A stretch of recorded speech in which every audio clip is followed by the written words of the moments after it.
తన లాభం కోసం 10 మందికి నష్టం చేయటం మోసం. అది మోసం అని తెలిసి కూడా దానికి సహకరించడం ద్రోహం. తిరుమలలో నకిలీ నెయ్యి కేసులో మాజీ టీటీడీ చైర్మన్ వైవి సుబ్బారెడ్డి ఇదే చేశారని చెప్తున్నారు సిట్ అధికారులు.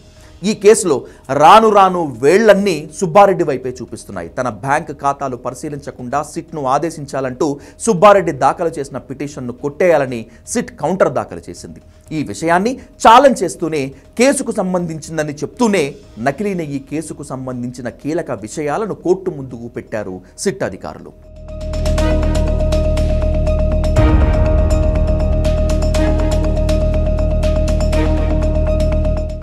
ఈ కేసులో టీటీడీ మాజీ చైర్మన్ సుబ్బారెడ్డి తీరు అనుమానాస్పదంగా ఉందని కోర్టుకు వివరించింది సిట్.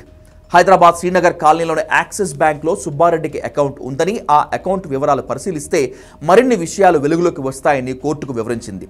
కేసును తుది దశకు చేర్చేందుకు ఈ నిర్ణయం అత్యంత కీలకమని, నిందితుడి బ్యాంక్ ఖాతాలు పరిశీలించే హక్కు ఇన్వెస్టిగేషన్ ఆఫీసర్కు ఉంటుందని చెప్తూ కోర్టులో కౌంటర్ దాఖలు చేసింది. సుబ్బారెడ్డి పిటిషన్ను కొట్టివేయాలని, విచారణకు సహకరించేలా ఆదేశించాలని కోర్టును కోరింది. Premier agri foods private limited, Vaishnavi dairy specialities limited, Bhole Baba డైరీలు సరఫరా చేసినటువంటి నెయ్యిలో కల్తీ జరిగినట్లు సుబ్బారెడ్డికి తెలుసని చెప్తున్నారు సిట్ అధికారులు. ఇది తప్పు అని తెలిసిన సుబ్బారెడ్డి వాళ్ల మీద ఎలాంటి యాక్షన్ తీసుకోకపోగా ఆ తర్వాత ఆ సంస్థలను ఆయన అనుమతించారని వివరించింది. ఈ కేసులో మరిన్ని విషయాలు బయటకు రావాలి అంటే సుబ్బారెడ్డి, ఆయన భార్య బ్యాంక్ ఖాతాలు ఖచ్చితంగా పరిశీలించాల్సిన అవసరం ఉందని చెప్పుకొచ్చింది. ఏపీలో వైసీపీ అధికారంలో ఉన్న సమయంలో 2019 నుంచి 2023 మధ్య సుబ్బారెడ్డి టీటీడీ చైర్మన్గా పనిచేశారు.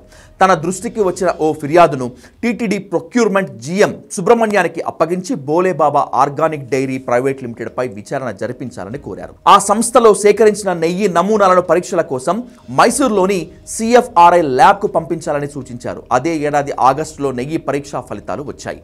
Premier agri foods private limited, Vaishnavi dairy specialities limited, Bhole Baba dairy సరఫరా చేసిన నెయ్యి కల్తీ జరిగినట్లు తేలింది.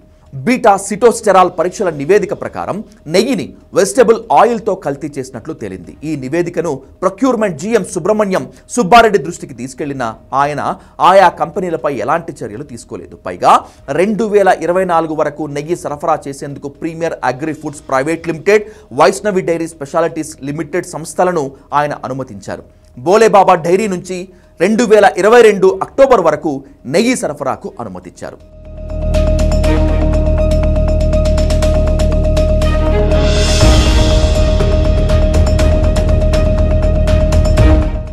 ఈ కేసులో A3గా ఉన్న బోలేబాబా డైరెక్టర్ పోమిల్ జైన్ను 2022 మే 25న హైదరాబాద్లోని వైవి సుబ్బారెడ్డి క్యాంప్ కార్యాలయంలో కలిశారు. సుబ్బారెడ్డి PA చిన్నప్పన్న నెయ్యి సరఫరాలో కేజీకి 25 రూపాయల చొప్పున డిమాండ్ చేస్తున్నారని పోమిల్ జైన్ చైర్మన్ సుబ్బారెడ్డికి ఫిర్యాదు చేశారు. ఏడాది పాటు ప్లాంట్లో ఎలాంటి తనిఖీలు నిర్వహించవద్దని కోరారు. Premier agri foods private limited తరపున హవాలా ఏజెంట్ అమన్ గుప్తా నుంచి ఢిల్లీలోని పాటిల్ నగర్లోని మెట్రో స్టేషన్ వద్ద సుబ్బారెడ్డి PA చిన్నప్పన్న వివిధ సందర్భాల్లో 20 లక్షలు తీసుకున్నాడు. అలాగే ఆ సంస్థ మేనేజర్ విజయ్ గుప్తా నుంచి 30 లక్షలు తీసుకున్నట్లు దర్యాప్తులో తేలింది. సుబ్బారెడ్డి సహకారం లేకుండా ఇదంతా చిన్నప్పన్న చేసే అవకాశం లేదంటోంది సిట్. సుబ్బారెడ్డి పాత్ర మీద అనుమానాలు వ్యక్తం చేసింది. ఈ విషయంలో క్లారిటీ రావాలి అంటే సుబ్బారెడ్డి బ్యాంక్ ఖాతాలు పరిశీలించాలని కోర్టుకు వివరించింది. కోర్టు నుంచి వచ్చే ఆదేశాలను బట్టి ఈ కేసులో అసలు విషయం బయటకు రానుంది.